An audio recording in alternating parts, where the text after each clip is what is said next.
Hello दोस्तों, I am Jayesh. एक section है आईजीएसटी एक्ट में, सेक्शन 17 अपोर्शनमेंट जो आईजीएसटी में बैलेंस बच जाता है उसको किस तरह अपोर्शन किया जाता है। तो इसको लेके मुझे कुछ कन्फ्यूजन था, तो मैंने कल कुछ वीडियो सर्च किए यूट्यूब पे कि शायद कोई अच्छा किसी स्पीकर ने इस सेक्शन को सिंपल वे में समझाया हो, बट ऐसा कोई मुझे दिखा नहीं जो इसको बहुत सिंप्लीफाइड वे में समझा रहा हो।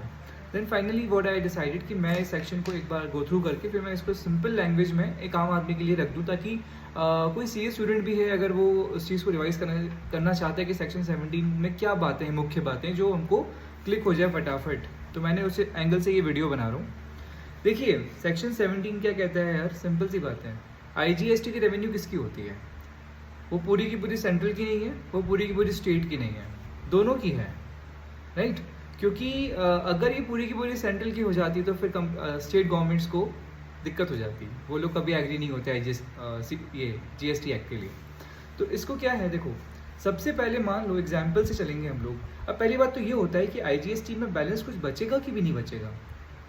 अब इसके लिए सेक्शन 18 पे जाएंगे। सेक्शन 18 में क्या बोला है कि मान लो किसी सप्लायर ने आईजीएसटी की, उसके पास आईटीसी पड़ी हुई थी, उसने उस आईटीसी को यूज़ किया सीजीएसटी पे करने के लिए और एसजीएसटी पे करने के लिए। तो सेक्शन 18 कहता है कि जितना आईजीएसटी का बैलेंस सीजीएसटी पे करने के लिए यूज़ हुआ है, उतना हम लोग क्या करो भैया, आईजीएसटी में से निकाल कर हम सेंट्रल गवर्नमेंट को ट्रांसफ़र कर देंगे। और फिर जितना आईजीएसटी का जो क्रेडिट है वो एसजीएसटी पे करने के लिए यूज़ हुआ है, उतना हम लोग उस रिस्पेक्टिव स्टेट गवर्नमेंट के अकाउंट में ट्रांसफ़र कर देंगे। अब यहाँ पे देखो, यूनियन टेरिटरी भी होती है, और यूनियन टेरिटरी जो होती है इसको कौन गवर्न करता है, इसको कौन मैनेज करता है? Central government. तो जो हिस्सा किसी यूनियन टेरिटरी को दिया जाना होगा, मान लो अगर आपने आईजीएसटी का कोई क्रेडिट यूज़ किया टू पे दी यूटीजीएसटी, तो फिर वो पैसा भी सेंट्रल को ही जाता है, ठीक है। तो अब क्या है कि अब बात यह आती है कि चलो आपने आईटीसी क्लेम जो बैलेंस था उसके थ्रू आपने कितना कितना किसको अपोर्शन करना था आपने कर दिया, स्टिल आईजीएसटी में बैलेंस बच जाता है। क्यों बच जाता है? इसके कोई 2-3 एग्जाम्पल या 2-3 रीजन जो सेक्शन 17 में बताए हैं। मान लो कि कंपोजिशन स्कीम ले रखी है किसी बंदे ने। अब कंपोजिशन स्कीम ले रखी है तो उसको आईटीसी मिलना नहीं है। आपको कंपोजिशन स्कीम में इंटर स्टेट सप्लाई करने से मनाही है, बट इंटर स्टेट परचेस करने से कोई मनाही नहीं है।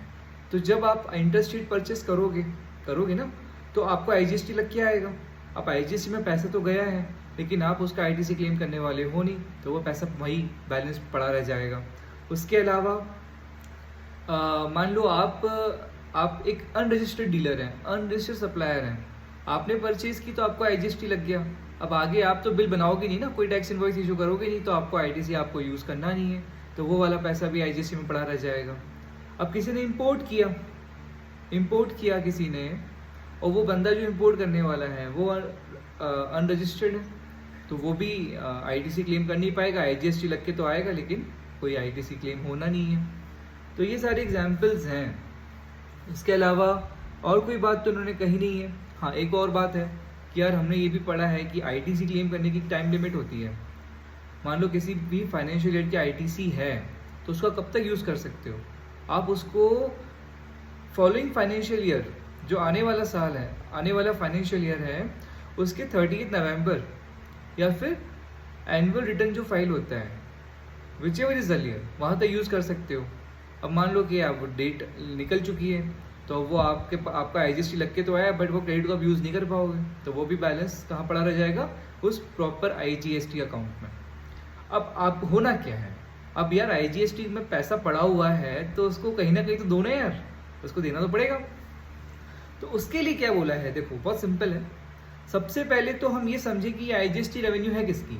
ये ना तो पूरी सेंट्रल की है, ना ही पूरी स्टेट की है, तो किसकी है? ये दोनों की है। तो सबसे पहले तो क्या बोला है सेक्शन 17 में कि जो 50% है उस आईजीएसटी के बैलेंस को 50% सेंट्रल को दे दो, ट्रांसफर कर दो। मान लो 1000 करोड़ का हमारे पास आईजीएसटी में बैलेंस पड़ा है, तो सबसे पहले तो 500 करोड़ किसको दे दो? सेंट्रल को पूरा ट्रांसफर कर दो। 500 करोड़ ट्रांसफर कर दिया। अब आईजीएसटी में बैलेंस बचा होगा 500 करोड़। अब उसको अपोर्शन करने के तरीके सेक्शन 17 ने समझाए। सबसे पहला, अब यहाँ इंपॉर्टेंस आती है प्लेस ऑफ सप्लाई की, जो हम लोग सेक्शन 10, 11, 12, 13 में पढ़ते हैं कि यार प्लेस ऑफ सप्लाई क्यों पढ़ते हैं। देखो यहाँ इंपॉर्टेंस आई ना प्लेस ऑफ सप्लाई की। It is a very important concept in GST.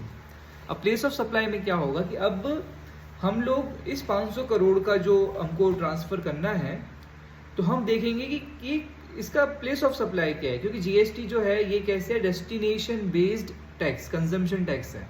तो जहाँ ये गुड्स एंड सर्विस कंज्यूम हुई है, जिस स्टेट में हुई है, ये रेवेन्यू उस स्टेट को जाना चाहिए। तो फाइनली हम लोग हर प्लेस ऑफ सप्लाई को पकड़ेंगे, क्योंकि हर इनवॉइस पे जो भी इंटर स्टेट हमारी सप्लाई होती है उस पर हमें प्लेस ऑफ सप्लाई बताना बहुत ज़रूरी होता ही है, मैंडेटरी होता है। तो फिर उन प्लेस ऑफ सप्लाई के हिसाब से हम लोग उन रिस्पेक्टिव स्टेट गवर्नमेंट्स को पैसा ट्रांसफ़र करेंगे। ठीक है, ये हो गया। मान लो 400 करोड़ का जो था हमको प्लेस ऑफ सप्लाई पता चल गया, तो हमने हर एक गवर्नमेंट को पैसा डाल दिया। अब 100 करोड़ अभी भी बैलेंस बच गया, और ये 100 करोड़ वो है जिसका हमको अभी फ़िलहाल पता ही नहीं है कि इनका प्लेस ऑफ सप्लाई क्या है। तो प्लेस ऑफ सप्लाई नहीं पता है, बट सप्लायर तो पता है ना हमको, प्लेस ऑफ सप्लाई नहीं पता है। तो मान लो कि एक सप्लायर है एक्स नाम का, हमको पता है कि 20 करोड़ का जो अमाउंट है ये सप्लायर ने सर्विसेज दी हैं या गुड्स दिए, जो भी दिया है, ये 20 करोड़ का place of supply exact determine नहीं हो पा रहा है। तो हम उससे पूछते हैं, भाई तुमने ये बताओ किस किस स्टेट्स को तुम यूजुअली सेल करते हो। वो बता सकते हैं ना कि ये 5 स्टेट्स हैं, राजस्थान, पंजाब, है ना, एमपी, गुजरात, ऐसे 5 स्टेट बता दी कि इन 5 स्टेट्स में मेरे जनरली यूजुअली मैं डील करता हूँ। तो हम क्या करेंगे, हम उससे बोलेंगे तुम इन 5 स्टेट्स में यूजुअली किस रेशियो में तुम्हारा सप्लाई होता है। तो वो रेशियो पकड़ लेंगे और उस रेशियो में हम उस 20 करोड़ को भी ट्रांसफर अपोर्शन कर देंगे। अब बचेगा 80 करोड़। इस 80 करोड़ का कोई भी मतलब क्लेम करने वाला नहीं है, ना इसका प्लेस ऑफ सप्लाई का कुछ पता चल रहा है, कहाँ सर्विसेज कंज्यूम हुई कुछ पता नहीं चल रहा है। तो भैया फिर ये जो 80 करोड़ है इसका क्या करो, सारी की सारी स्टेट गवर्नमेंट्स को उनसे पूछो कि भैया तुम्हारा प्रीसीडिंग फाइनेंशियल ईयर में क्या था, तुम्हारा प्रीसीडिंग फाइनेंशियल ईयर में जो एसजीएसटी का रेवेन्यू क्या था। तो वो जो रेशियो निकलेगा उस एसजीएसटी के रेवेन्यूज में इस 80 करोड़ को पूरा बांट दो, और अल्टीमेटली आपका जो आईजीएसटी का बैलेंस हो जाएगा एकदम शून्य लड्डू। ठीक है, अब ये जो प्रोसेस मैंने आपको सेक्शन 17 की बताई, ये होती है टाइम कंज्यूमिंग, इसमें लगता है समय, राइट। तो फिर इसी सेक्शन में एक प्रोविजन इंसर्ट कर दिया सेक्शन 17 में 2A, जिसमें बोल दिया यार कि भैया ऐसी दिक्कतें हैं तो क्या करो, 50% जो भी आईजीएसटी का रेवेन्यू जो बच गई है उसका 50% तो सेंट्रल को बिल्कुल अपफ्रंट दे दो, और बाकी स्टेट गवर्नमेंट को भी आप ट्रांसफ़र कर दो एक जजमेंट के थ्रू।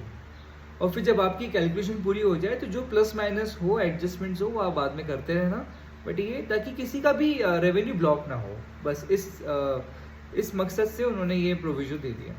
तो this is everything about section 17, और ये इतना सीए फाइनल एग्जाम के एंगल से ये इतना इंपॉर्टेंट नहीं है, ना ही इसमें किसी सीए का दिमाग लगता है। तो ये सीए के कोर्स के एंगल से इतना इंपॉर्टेंट नहीं, बट एक मैकेनिज्म है विच यू शुड नो, और इसीलिए मैंने एक छोटा सा रिविजन कह लो या कॉन्सेप्चुअल वीडियो बना दिया कि भैया अगर ये वीडियो देख लिया तो सेक्शन 17 आपको रिकॉल हो जाएगा, और इजीली आप एग्जाम में पूछ लिया इन केस तो आप उसको आंसर करके आ पाओगे। This is everything given in section 17, और छोटी मोटी कुछ बात हो सकती है मिस हो गई हो, बट मोटा मोटा यही था। और एक बात ये याद रखिएगा कि यूनियन टेरिटरी का जो रेवेन्यू है वो सेंट्रल को ही जाता है, ठीक है, इसका विशेष ध्यान रखना। Okay, thank you, bye bye. और ये वीडियो कैसा लगा इसको कमेंट करके ज़रूर बताना।